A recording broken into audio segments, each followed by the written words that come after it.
we find ourselves in a position where we must take immediate, drastic action to protect our people from federal overreach. Chicago's mayor, once posing as an activist for the people, has just been exposed in court for ties to cartel leaders. Now, Trump threatens Operation Sweep, a move that could ignite national chaos. Calls are intensifying, tensions escalating, and America hangs on a razor's edge.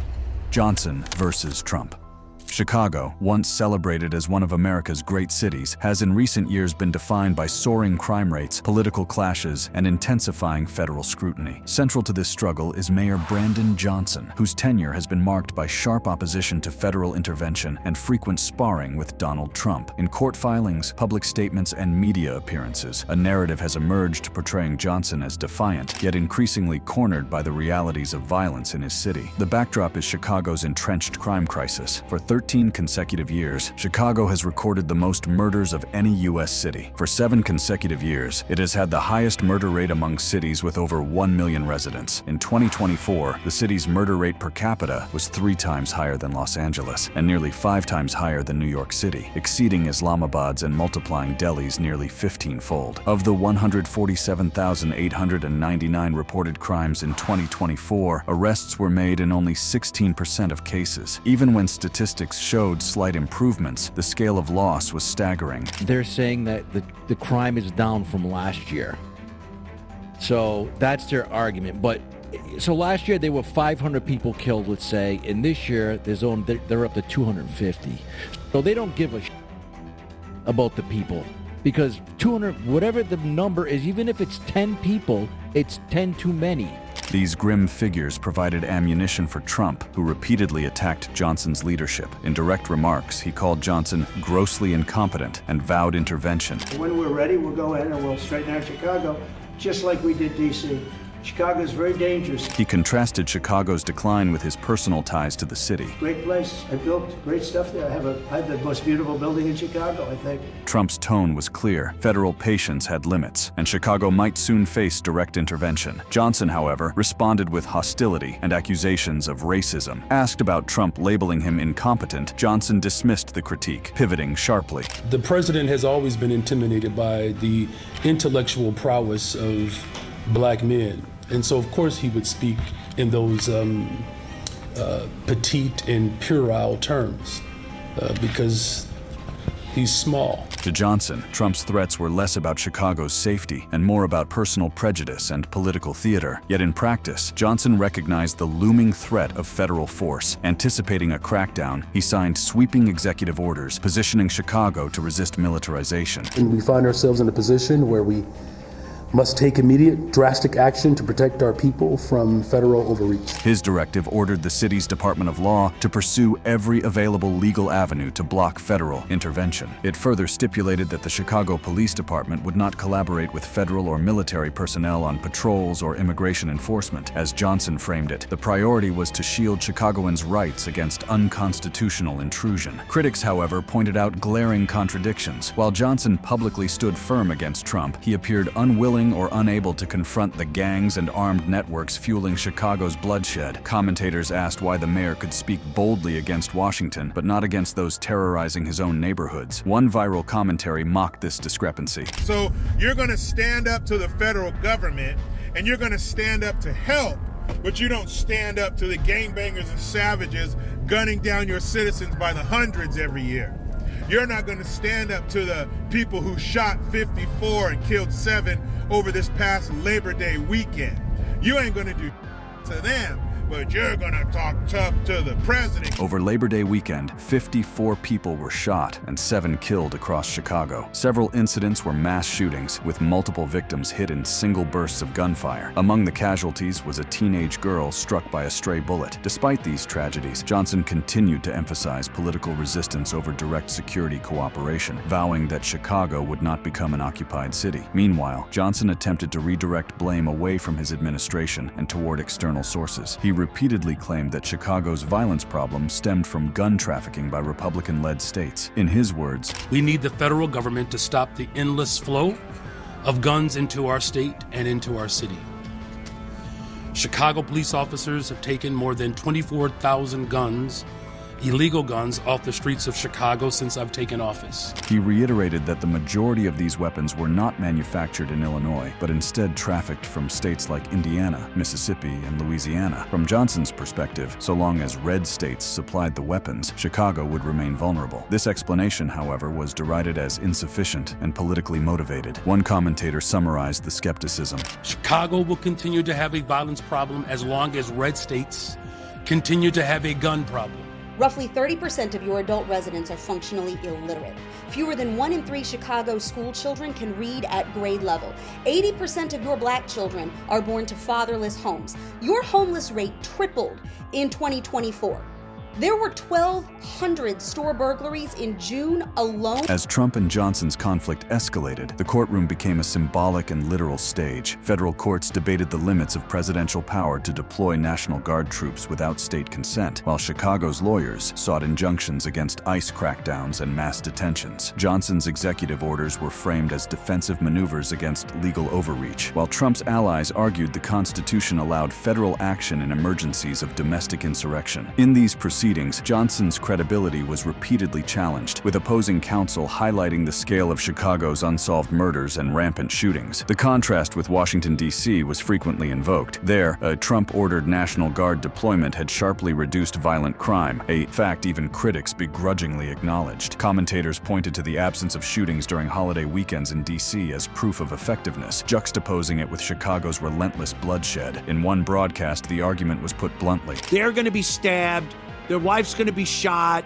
Their car's gone. The implication was unmistakable. Johnson was rejecting a model that demonstrably worked elsewhere, for political rather than practical reasons. In public exchanges and legal filings, the rhetorical clash between Trump and Johnson reached national attention. Trump's statements consistently highlighted Chicago as a case study in failed urban leadership. To Trump, the issue was not abstract. It was a measurable crisis of shootings, murders, and failed prosecutions. His argument was that if the federal government could secure D.C. through National Guard deterrence, it could replicate the outcome in Chicago. Johnson, however, cast his role differently, as protector of the city against what he characterized as militarized intrusion. For Johnson, the fight was framed less about crime statistics and more about identity, sovereignty, and history. But critics argued this was a dangerous distraction from the immediate reality of shootings in the city's neighborhoods. Court proceedings underscored the tension. Johnson's executive orders became exhibits in filings challenging Trump's authority, while federal attorneys cited Chicago's crime rates as justification for intervention. Each side invoked constitutional language, Johnson appealing to the 10th Amendment's protection of state and local powers, Trump's allies citing Article 4, Section 4, which obligates the federal government to guarantee every state protection against domestic violence. Judges pressed both sides on precedent. Could Washington impose law enforcement in a city against the will of its mayor? And was Chicago's murder epidemic severe enough to qualify as an insurrection or domestic emergency? Meanwhile, the city's statistics kept mounting. Over the span of a year, Chicago police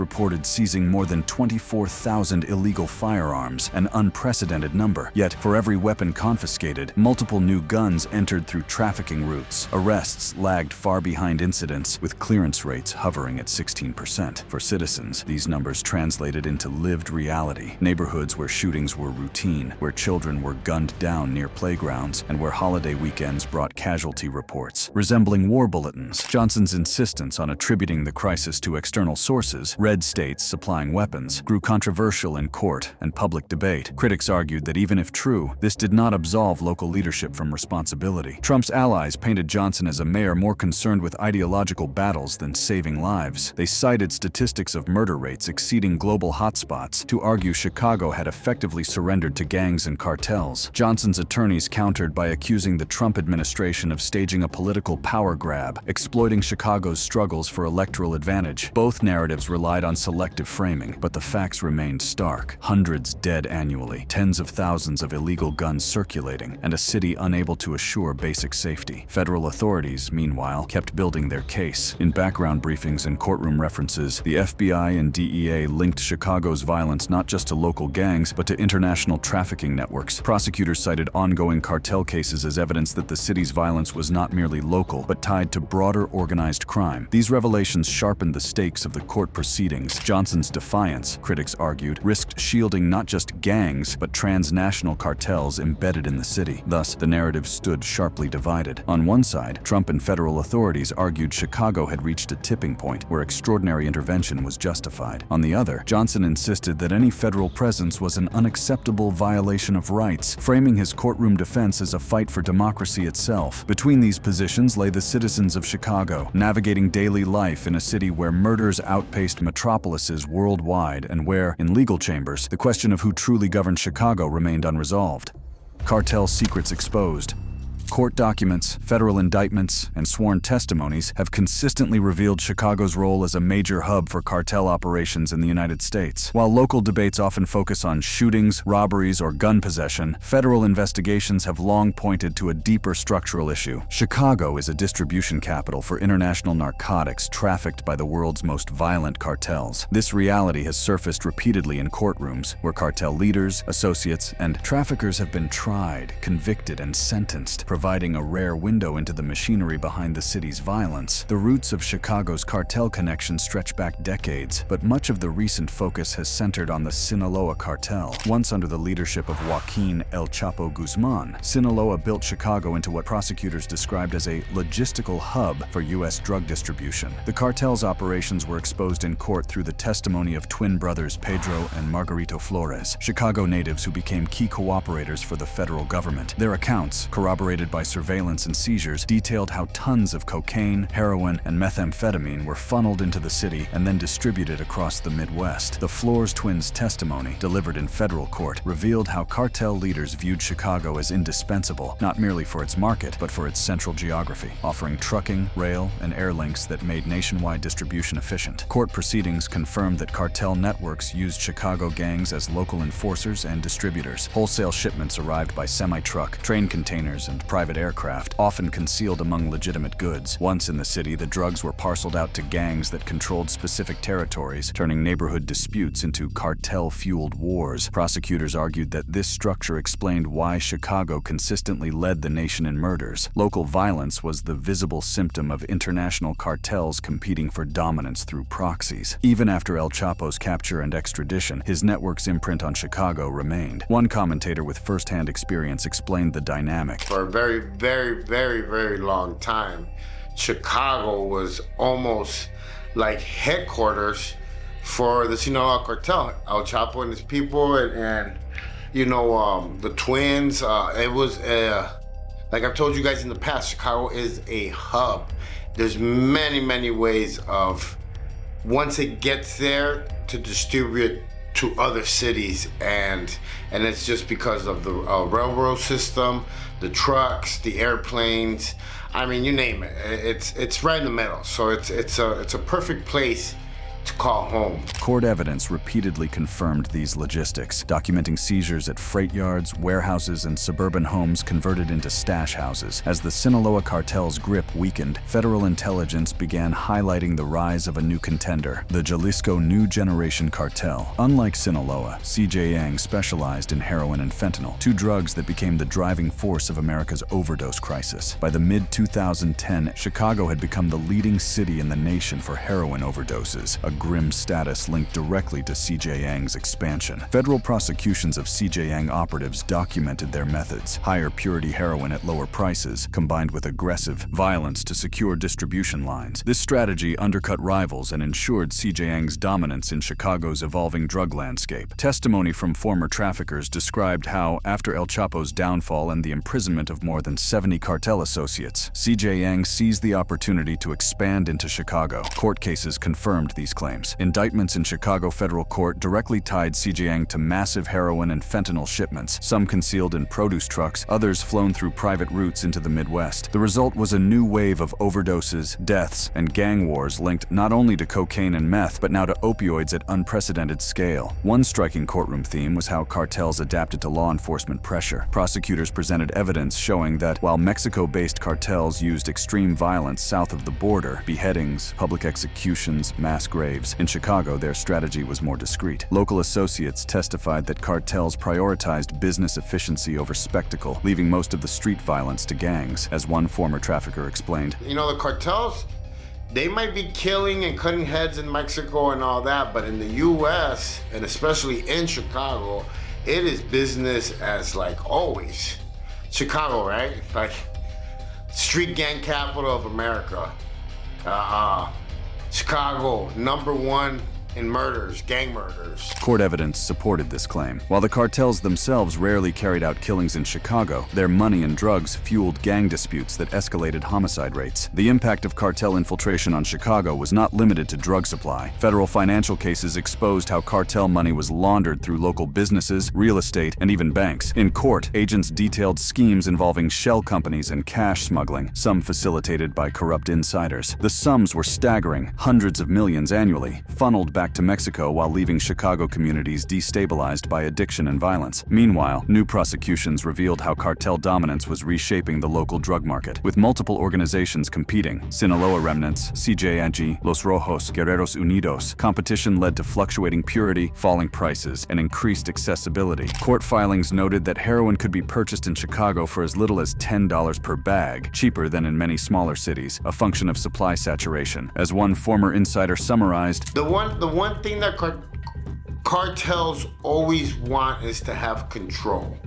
And what I mean by that is they'll control the city, so they're able to control the price on the product and the quality, pretty much monopolizing it to the point where this is what you're going to get for what you're going to get, you're paying for. The courtroom record consistently showed that this control was maintained through partnerships with Chicago gangs, intimidation of rivals, and a ruthless focus on profit. Federal judges, in sentencing hearings, described the challenge starkly. One called Chicago the most significant cartel hub outside the southwest border, noting that its central location and infrastructure made it uniquely vulnerable. Another emphasized that despite decades of prosecutions, the city remained a magnet for traffickers. These judicial comments underscored the futility of localized approaches. Chicago's problem was not merely one of policing, but of international criminal networks operating through its streets. The exposure of cartel operations in court proceedings had political ramifications as well. Trump and his allies used these cases to argue that Johnson's administration was outmatched, incapable of addressing problems that were international in scope. They pointed to DEA and FBI testimony as proof that the crisis went beyond gang violence.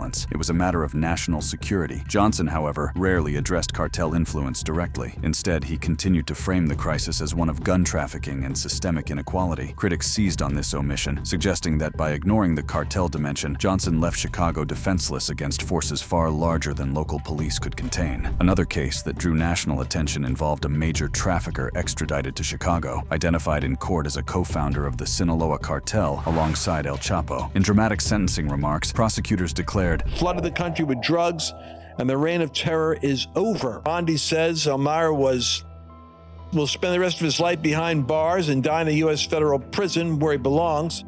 He's one of the most powerful drug traffickers in the world. Such statements highlighted both the scale of cartel power and the rarity of securing such convictions. For Chicagoans, it reinforced the reality that their city was not merely suffering from local crime, but was entangled in the global drug war. Thus, the exposure becomes clear. Through courtroom testimony, federal prosecutions, and indictments, Chicago's cartel ties were laid bare. The city was revealed as a linchpin in the drug trade, its violence fueled by international organizations using gangs as proxies. The evidence showed that while Johnson sparred with Trump over federal troops, the deeper threat to Chicago's safety was structural, embedded, and international, one that no local executive order could easily deflect. The fallout.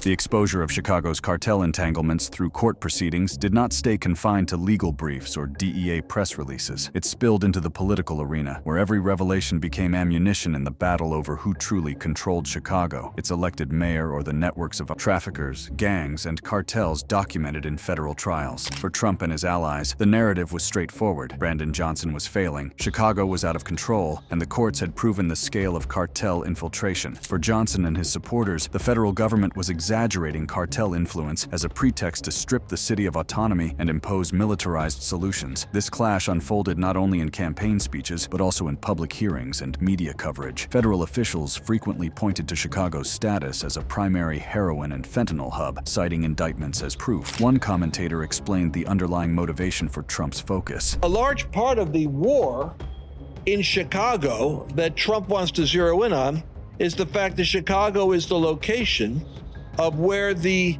cartel is having Mexican shootouts and gang turf battles over the control of the fentanyl and drug trade. This argument reframed the debate. The issue was not just crime statistics, but Chicago's role as a battlefield in an international conflict. Johnson, however, continued to resist the framing. In public remarks, he reiterated that Chicago's crisis was driven by external gun trafficking, systemic inequality, and lack of investment. His speeches emphasized protecting Chicagoans from federal overreach, yet his critics charged that this rhetoric avoided the central reality exposed in court, that Chicago was functioning as an operational hub for some of the most violent organizations in the world. In one heated broadcast, the accusation was blunt. They'd rather all their citizens suffer, and in cases like Chicago, die, get murdered, instead of letting Trump do something that their citizens will enjoy